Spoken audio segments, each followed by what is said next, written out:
Come find our Mall of America street team out at Vikings training camp and ask us how you can enter to win a Vikings preseason ticket or a signed Jordan Addison helmet. And don't forget to ask us about our Mall of America mystery cars. Get your tickets to training camp today at Vikings.com/training camp.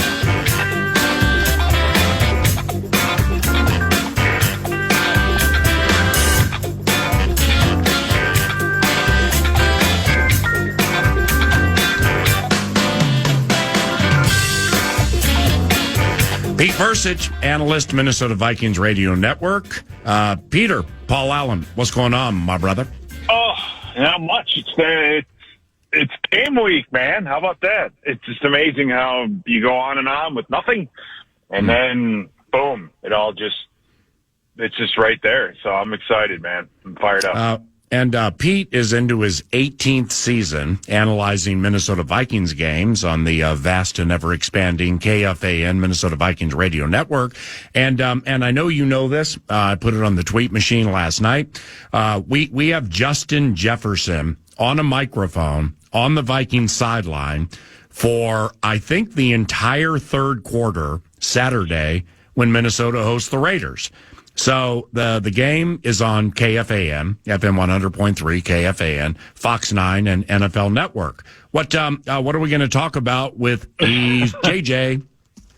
You know, I think it's going to be very interesting to hear about, what he thinks of the guys in his meeting room, right? The guys that he's out there playing with and practicing with every day, and then the group that he's going up against, right? What does that DB room look like? And I mean, we need guys on that side of the ball, the defensive backs. We need a few of them to step up, a couple like Caleb Evans to take that next step, or have one of the veterans that we signed to step up and be that next guy. And it's going to be very interesting to hear his take on, not only the guys in his meeting room, but the guys that he's going up against. And then, his thoughts on the quarterbacks too. Just, we haven't seen much of either of them, right? Sam Darnold's brand new to the program. McCarthy's brand new to the program. I can't wait to hear what he has to say about that and what he thinks of those guys, and then the addition of Aaron Jones. I mean, there's a lot more, I think, offensively going on than we've had in a long time. And it's going to be fun to listen to him talk and what's life like now, and he's got the contract. What's next for him? God, there's a million things I guess we're going to be able to chat with him about. That's Saturday for the first preseason game, U.S. Bank Stadium, with the broadcast, a simulcast. Justin Jefferson, nice enough to be mic'd up on the Viking sideline during the game with all the action right in front of him. And he's going to join us basically for the entire third quarter. Head coach Kevin O'Connell, I believe, will do the same thing in the Philadelphia preseason game. And I think we're still figuring out Cleveland. So, as Vikings media relations go and just the team overall, I mean, this is fantastic. And we're looking forward to that and the game this weekend because I'm curious to hear what your former player and or coach thought would be on this. Antonio Pierce is now the full-time coach of the Las Vegas Raiders. And he was quoted Monday as saying, I'm going to play my starters on Saturday. All right. So that was a quote that's available for all the public. Now, as a coach trying to get a ton of new up to speed and assuming they know Vegas is playing a bunch of their ones, is it right to approach the game by countering with maybe an inordinate amount of Viking starters and ones? You know what? I think for Coach O'Connell, regardless of what the Raiders decide to do, right? He's got to make that decision for the team and what he sees and what he thinks the team needs, right? So I hope that the decision, and I'm pretty sure this is the way it's going to be, but as a head coach, you have to look at your team and look at how things have been going and saying, okay, do we need to get this group together on the field and play? Do they need some time together out there as ones in the preseason. And if he believes that they do, then by all means do that. I just hope it's not going to be something of a knee jerk, or it wouldn't be some type of like knee jerk reaction to say, oh my God, I heard him, and Pierce is saying he's going to play starters for 3 quarters. So we better get ourselves ready and get our guys ready. No, it's not a reactive thing. I think it's going to be a proactive thing for Coach O'Connell and yeah, it's good. It's a new year, new team, right? It's new guys, a bunch of new guys. So it's going to be fun. The sooner the better, I think. I love the idea of some guys getting reps in the preseason and then playing. But then again, I've been around for 500 years, so that's just how things have gone. So there's a lot of key guys that need a lot of reps. I think in the 3 preseason games, the guys that we're going to be counting on. Who's going to be the number 3 receiver? I mean, we can go on and on for a while about this. Interior of the offensive line. I mean, my God, there's a ton of stories. Getting some timing in the running game. Oh, by the way, we're going to have a brand new quarterback, no matter who it is. There's so much stuff to talk about and to look at. So who knows? We'll see. And see, that's why I went down that road. And what's tricky about it is, okay, Grenard is new. So is Cashman. Ivan Pace Jr. told Kay Adams, with whatever entity she works with these days, that he expects to be Green Dot guy calling the plays. That surprised me. I'm not necessarily sure it's going to be the case. And if it's not the case, well, that's going to be somebody new. So you have so much new on both sides of the ball for the Vikings.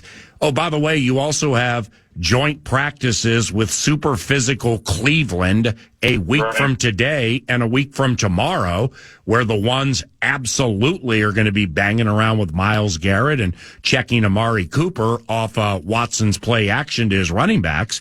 So that needs to be balanced too. But with the assumption that Darnold absolutely will play X amount of plays in this game Saturday, what do you need to see from Sam Darnold?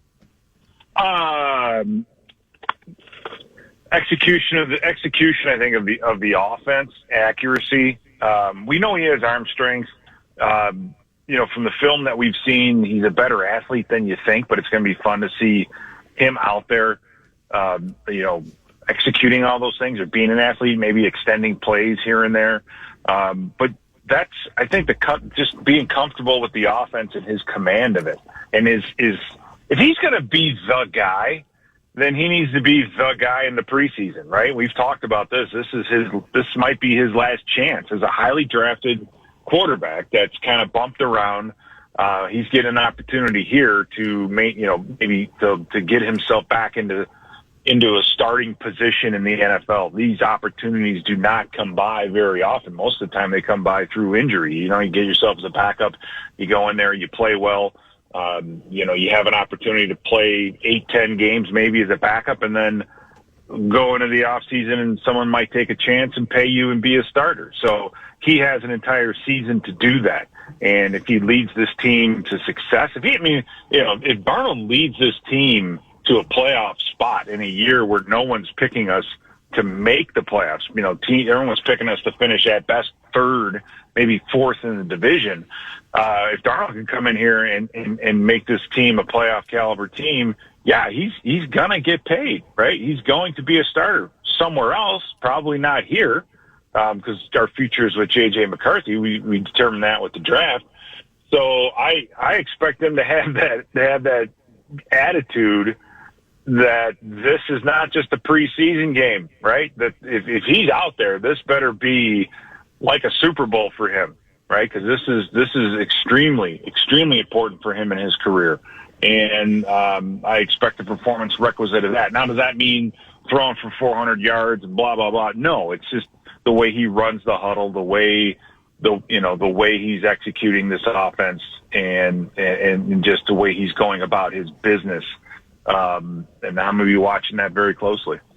All right. Lastly, and on the defense, with Grenard, Turner, Van Ginkel, Patrick Jones Jr., let's put Gabriel Murphy in there too. The edge guys. When they get ready to play the New York Giants, game 1, what is it you like about the edge guys already that will sustain and potentially get markedly better in the regular season? What I do like is how much more athletic we are on the edges, right? I mean, Daniil Hunter is an unbelievably good pass rusher, but he was a 4-3 defensive end converted to a 2-point stance, right? The evolution of mankind. You go from crawling to standing up, and we have guys out there on the edges now that are very, very good. And, oh, by the way, you take, Dallas Turner or a guy like Cashman. Cashman has an ability to run defensive line games. He's been part of pass rush stunts. So when you start throwing a combo platter of Van Ginkel, Grenard, Dallas Turner, Cashman, right? There's 4 guys right there, all 4 of which can rush the passer. And then Metellus is on the field too. You got him. So you have guys that are unbelievably versatile, is what I'm saying. You don't know as a quarterback, because blitzing is not just about the right scheme. It's sending the right guy too. If you have a guy out there that's not a great blitzer or a great pass rusher, you drop him in coverage. You don't send him. So quarterbacks learn that after a while. Their offenses learn that for a while. They know, okay, this guy's the decoy. They're not going to be sending this guy. But when you have that kind of balance and that kind of talent set, oh my God, you could, you as a quarterback, you hope Jones doesn't have an idea or any idea which guy's coming from what direction. And that confusion, especially early on in the season, hopefully can lead to some productivity. So that's what I'm most excited about with this defensive unit. It's just the breadth and width of talent and the abilities that these guys have and how you can put them in so many different spots. I mean, that's what Flores, wants in his system, and that's what he has now, a lot more than he did a year ago. My man, I'll see you this weekend. Excited to dust it off for your 18th. And It's at U.S. Bank Stadium. JJ for the entire third quarter, mic'd up. That's going to be fresh. And we'll get the gang back together. I appreciate you, man. Have a good day. All right, man. See you. Pete Bercich at Pete Bercich via Twitter for hardcore football takes. And said gang includes Gabe Henderson with the Vikings Entertainment Network and Vikings.com. And he joins us around the corner from Twin Cities Orthopedics Performance Center. You're listening to 9 to Noon.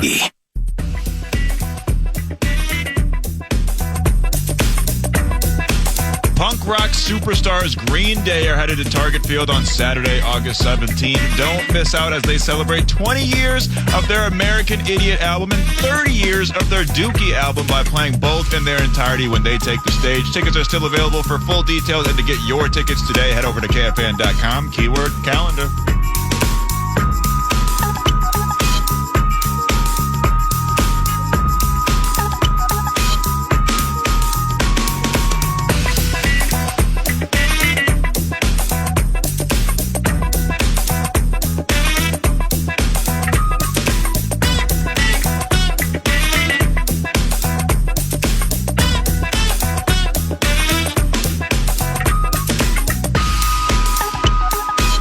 Hello, Gabe Henderson. How are you, my friend? I'm good, PA. How are What you? in the heck is so funny? It's just how you started. That was not how I was expecting the intro to be. What were you expecting the intro to be, if you don't mind me asking? Welcome back inside the TCO Performance Center. I'm Paul Allen. That's Eric Nordquist. Gabe, Why you got to leave Max out? Max Fuller produces. I can't see him. I'm a visual learner. But Max, I feel you in spirit, my friend. Max, can you please unfurl your greatest hootie hoo in the history of hootie hoos for one Gabe Henderson?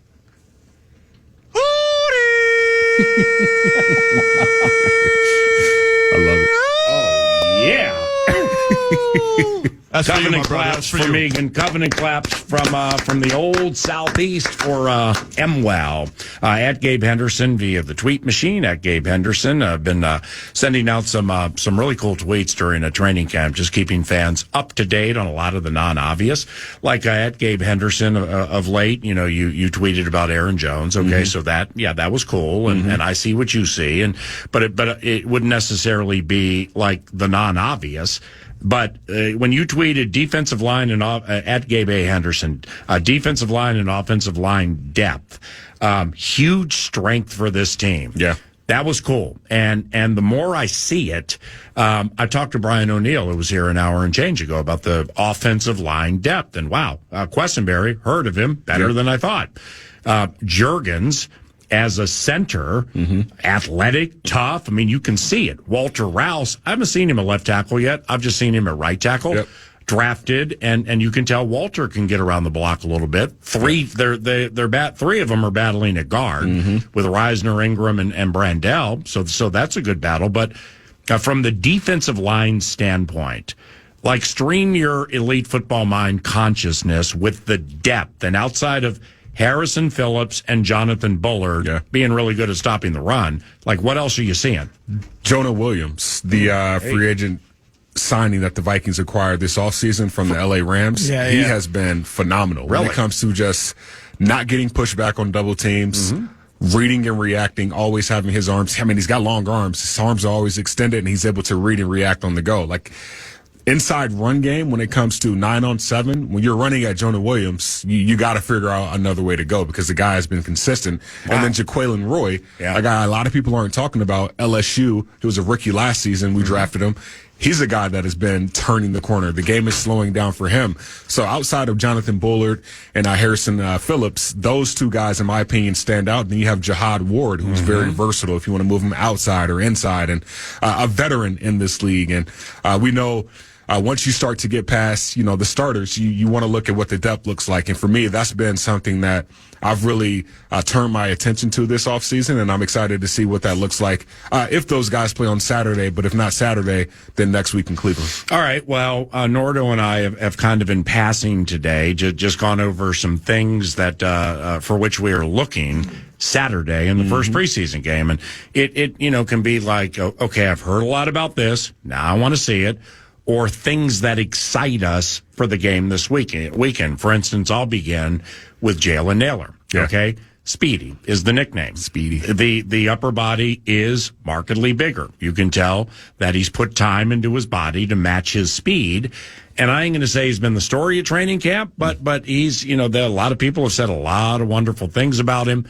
The third receiver spot is, behind Justin and Jordan. There's a land of opportunity there. Pal's on the team because he can return punts.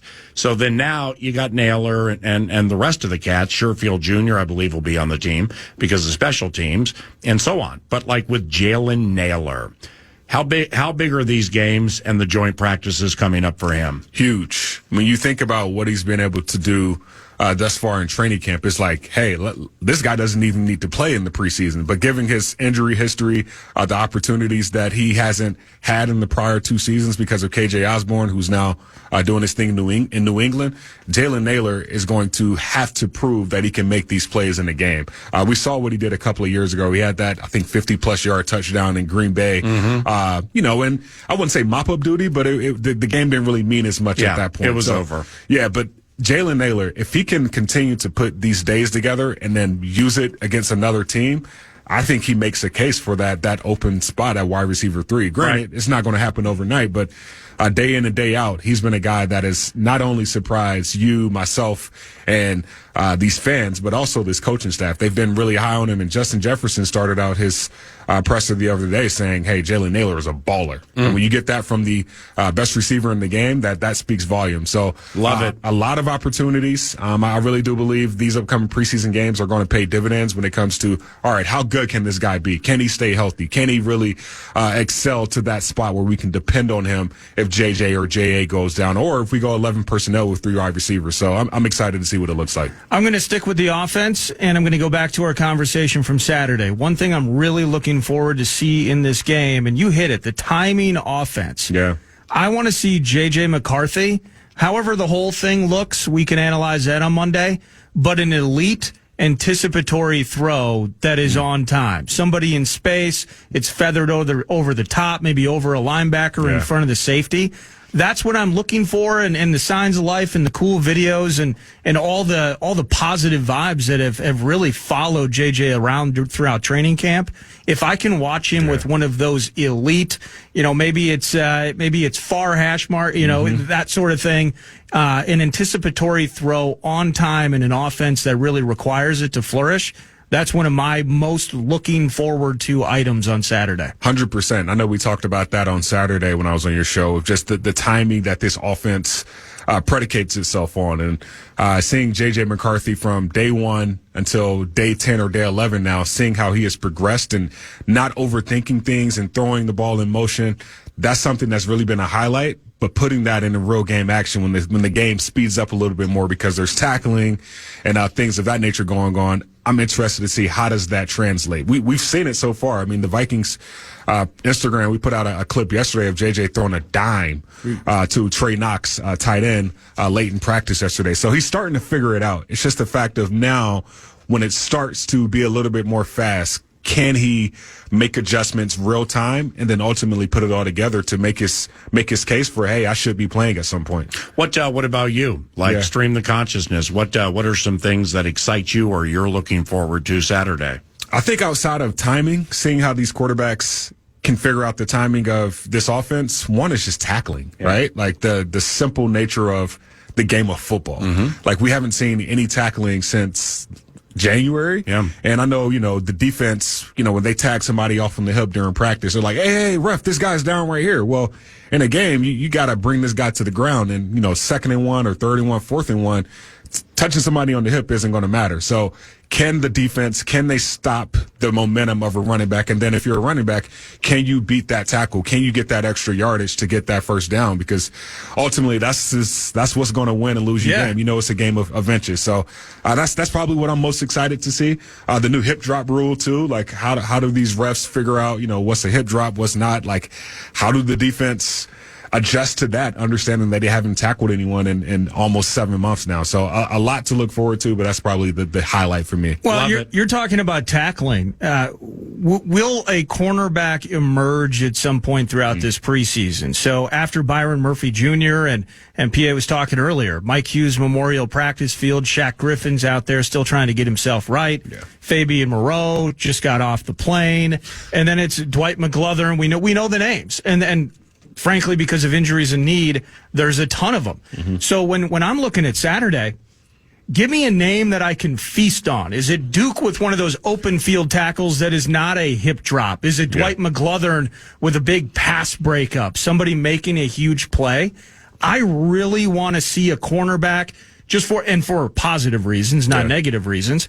I want to see a guy just stand out so that I can spend the next week into Cleveland and beyond thinking, is this a guy that we're going to be conversing about when the Vikings head to Giantsville week 1? I think if you look at just at it in its totality, everyone wants to hear like a newcomer story or like a underdog story. And for me, that's Dwight McGlothern, a guy who in the past week has really showed who he can be in this league. It's funny because once you start to see rookies smile around in the building, that means this whole process of being in the league is starting to slow down. And for Dwight, you're starting to see those smiles. Like he's walking around, like he's starting, I wouldn't say feel himself, but he's starting to understand, okay, this is what it's like to be a professional in the league. And it's starting to show on the field. I mean, he had a PBU the other day on a screenplay where he just read it perfectly, and then he gets up, he celebrates the entire defense. They're not throwing water on him, but the only thing they didn't do was splash water on his face because everybody was excited. So I'm excited to see what he can do when it comes to that cornerback position because the opportunities are endless. There's a lot of land of opportunities as far as PA says. There's a lot of land of opportunities for that cornerback position. Okay, well, Jay Ward has 20, second-year LSU. Yeah. He's played dramatically, maybe all corner. You watch more practice than me. Yeah. Every time I see him go 11 on 11 or they're warming up for the 11 on 11, 20's all over the place in cornerback type spots. Yeah.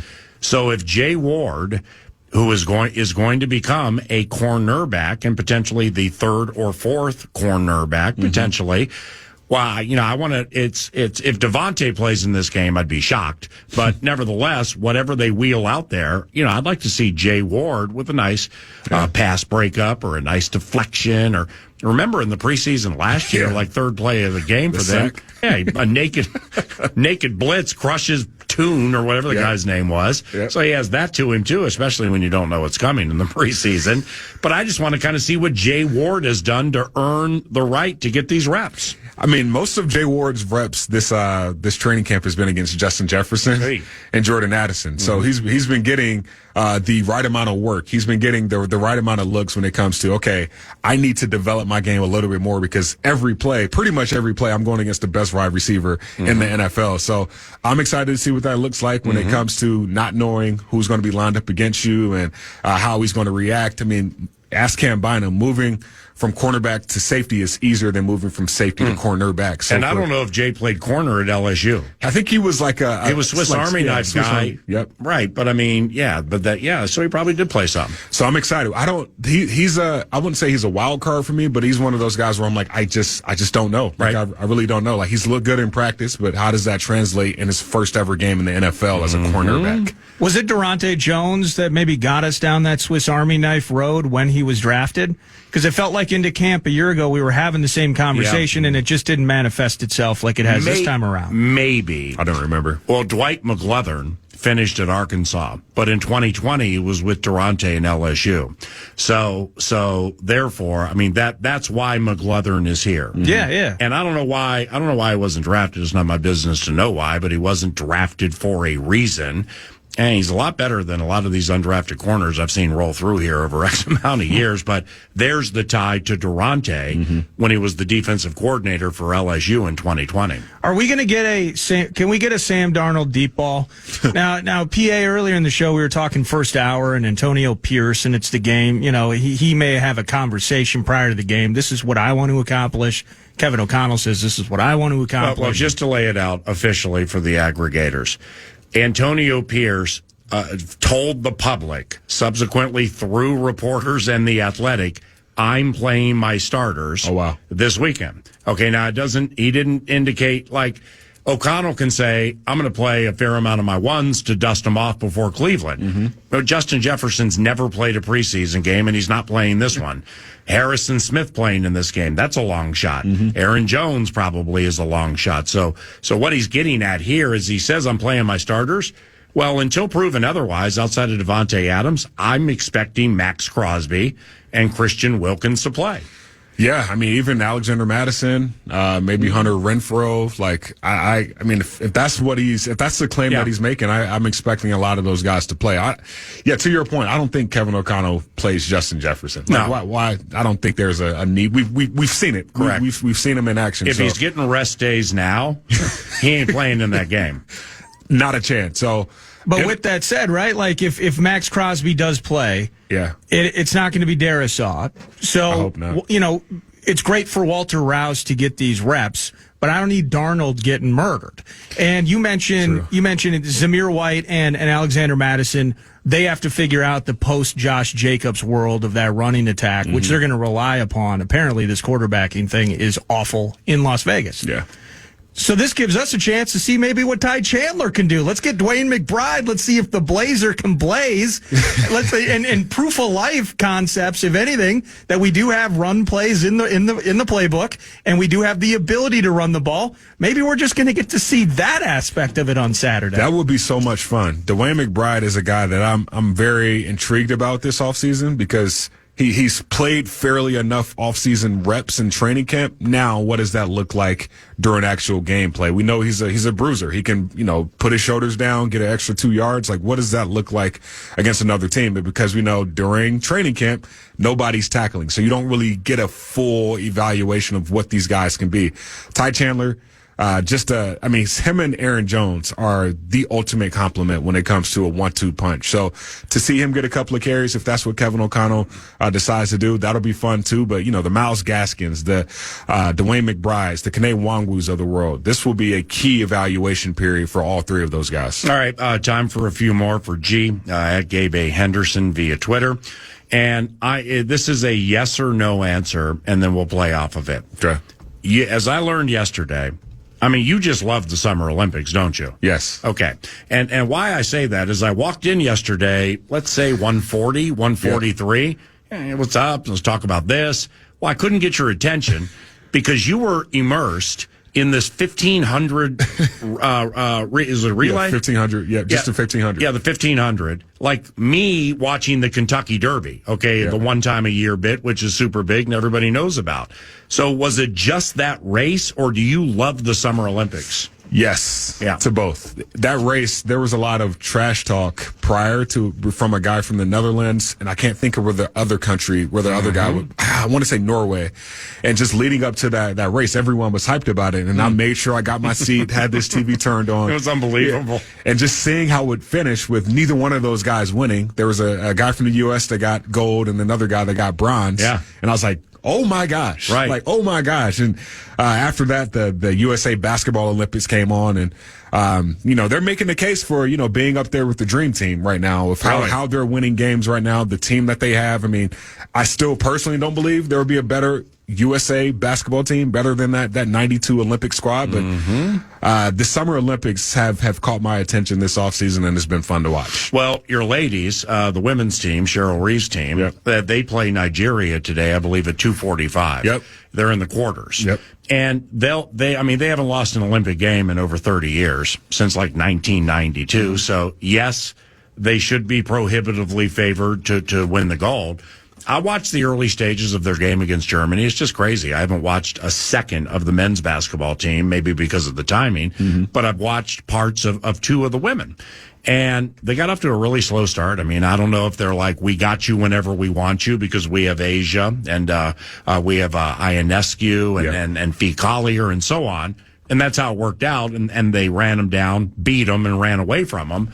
But this women's team, is it a cinch to win the gold? I think so. Yeah. I think they're just too strong. Yeah. Like Asia Wilson's unbelievable. And on top of that, she can play 1 through 5. Yep. And then if you have Brittany Griner in with Asia Wilson, you just pass it down low, you get a mismatch, and it's just a tip in for Brittany Griner.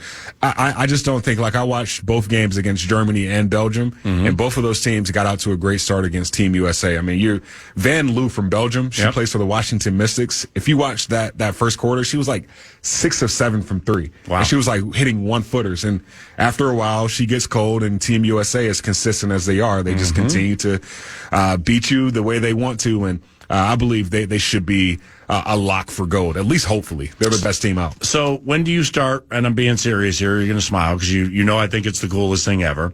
When do you start practicing with the Lynx again?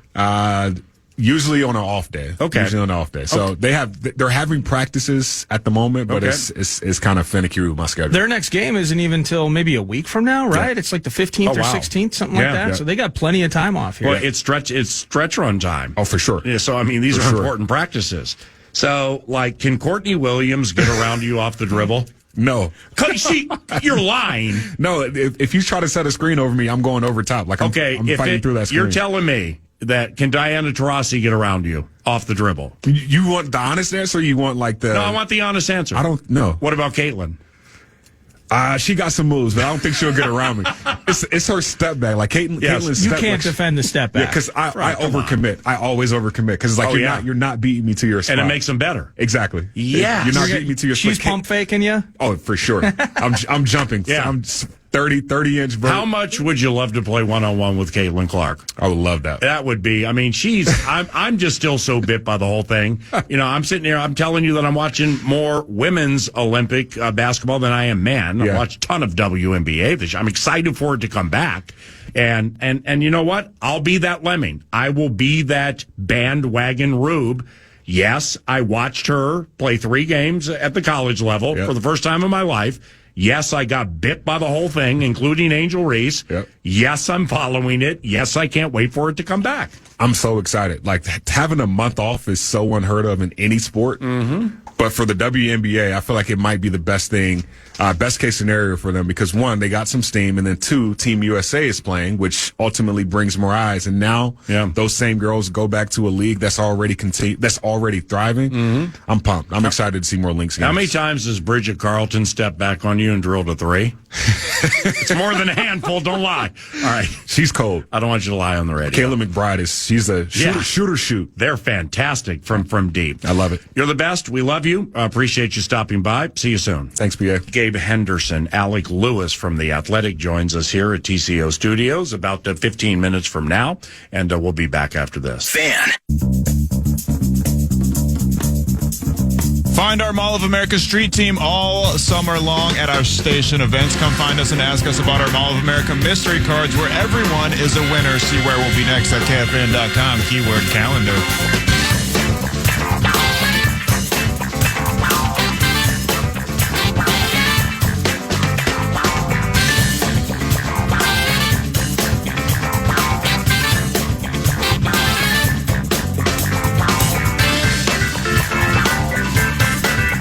Welcome back, 9 to noon, just minutes away. As soon as Alec Lewis can find his way up to the radio studio, Alec Lewis of The Athletic will be joining us. But for now, it is time. Find his way to the radio studio. I apologize. He was chasing a butterfly. Was he? And took a wrong turn off 494, so now we're looking at 1105 for YA. Sounds like a Charch maneuver if I remember back to last Friday's feast as it pertains to finding yourself out on the highway again. Yeah, Charch doesn't chase butterflies. Anyway, it's News du Nord, Canterbury Park, CanterburyPark.com. We race tomorrow night at 5 o'clock, and then Saturday and Sunday. And go to CanterburyPark.com for information on what we do on and off the track. I believe we have a comedian joining us Friday. His name is, I believe, Joey Gatto. Yeah, he was on Impractical Jokers. Yep, and he'll be at Canterbury Park within the next few weeks. So Mr. Joey will be on the Friday football feast in a couple of days. Have you ever watched Impractical Jokers? You watch True TV and stuff like that during tournament time, and you find about 8 different channels you didn't know existed during NCAA tournament time. But they run a lot of their rerun bits. Yeah. Maybe that's actually where the new episodes are. I don't know. Pretty funny show. So that's cool that he's going to be at Canterbury. I've heard that. The answer would be no. I've never seen it. And when I was asked about it one other time, I mixed it up with some Practical Joker bit Snoop did. I can't remember what the name of it was. It had a similar name. And it was a TV show on a weird channel like True or We or whatever, Oxygen. And I watched a few of those episodes and I mixed them up. So maybe Snoop preceded comedian guy on the same show. But I mean, I'd wager and give 3-1 that Snoop Doggy Dogg was on some show that had Practical Joke in it. And I've watched it, but it's not the one that we're talking about right now. I can't find it. Well, but I'm wrong. I'm completely wrong. Yesterday, the Minnesota Twins couldn't find a run, and they couldn't get help from Pablo Lopez, PA. They lose 7-3 to the Cubs, and Pablo. I'm sorry to clip, but that clip in center field, I forgot his name.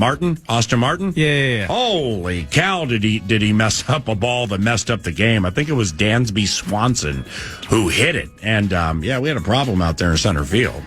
Twins now 4 games back in the AL Central, 63-49. Pablo, as I mentioned, he gave up 4 over 5 innings, and he's been on a nice stretch, but he had some trouble yesterday.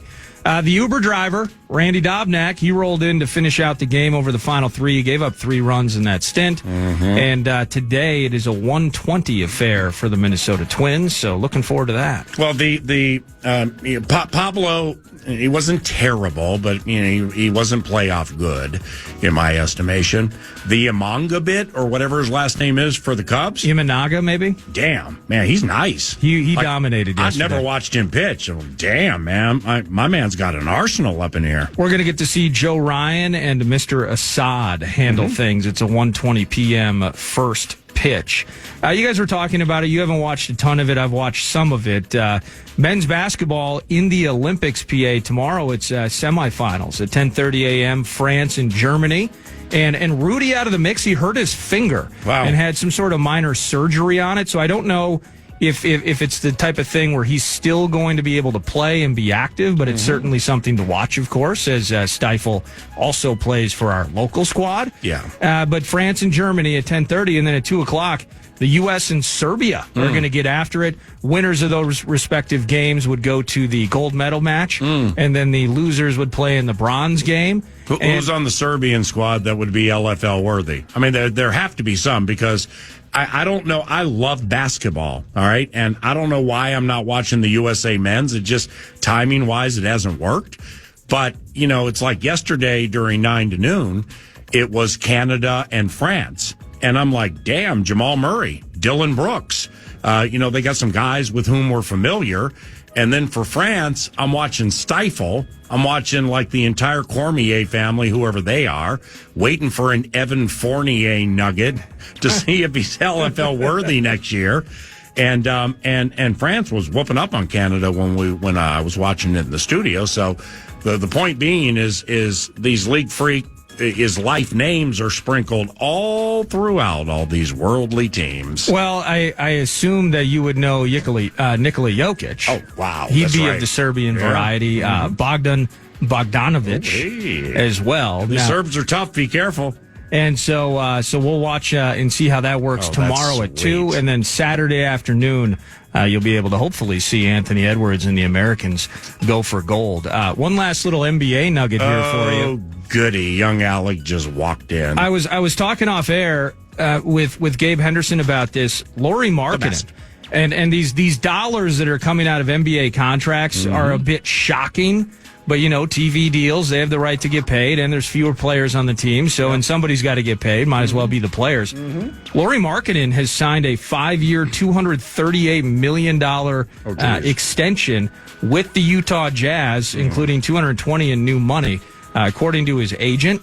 And so he's all locked in. They got Walker Kessler. I just don't know what they're doing on that team, PA. They have Jordan Clarkson, who's now, I think, 32 or 33. You have John Collins, who never really found his way with the Atlanta Hawks. Now he's there. You got 19 point guards everybody's heard of, and they all play like 11 minutes a game. Absolutely. Now they did, I think they drafted Isaiah Collier, the USC cat that was kind of bounced around his name in terms of potentially an opportunity or an option for the Wolves at 27 before they took Terrence Shannon Jr. And they took the Filipowski cat, the Duke kid. And so they're still in that rebuild mode. But as I put with Gabe, I'm just thinking, and this is a little hardcore NBA in August, I suppose. I look at Markkanen on the Jazz like I looked at McCall Bridges on the Nets, where this is certainly, he's not a patriarch player that you can win a championship with, but he's the best guy on your team, and you need to keep some of these talented players. And so in some ways, by nature of not a lot of competition, needing to build around something, the Jazz are all in on Markkanen. Well, just look at it from like a public perception standpoint, okay? So say you are the general manager of the Utah Jazz, whoever that is, and you're at league-wide meetings. And, hey, let's catch up. It's my guy over here, you, and I'm tripping Tim Conley. Yeah. All right, and you're all talking about your squads. All right, well, Denver, we have Nikola Jokic, face of our team. Minnesota, Anthony Edwards, face of our team. Golden State, Steph Curry. Dallas, Luka's the face, but we paired him with Kyrie. Let's go to Utah. Well, face of our team's Lauri Markkanen. It's. I'm not saying that you can't say it with a straight face, but just like lay out what we just said about faces of franchises. Yeah. And Lauri's good, and Lauri got better there after he left Chicago. He's probably a league freak second or third rounder.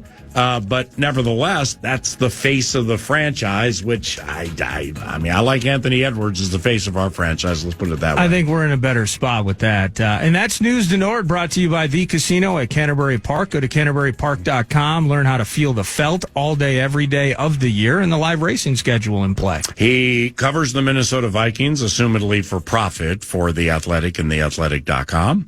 He also amplifies a lot of shows on KFAN, and he also chases butterflies for fun, not for profit. Our next guest, Alec Lewis, will give us a training camp update for your favorite team when 9 to noon continues at FM 100.3 KFAN.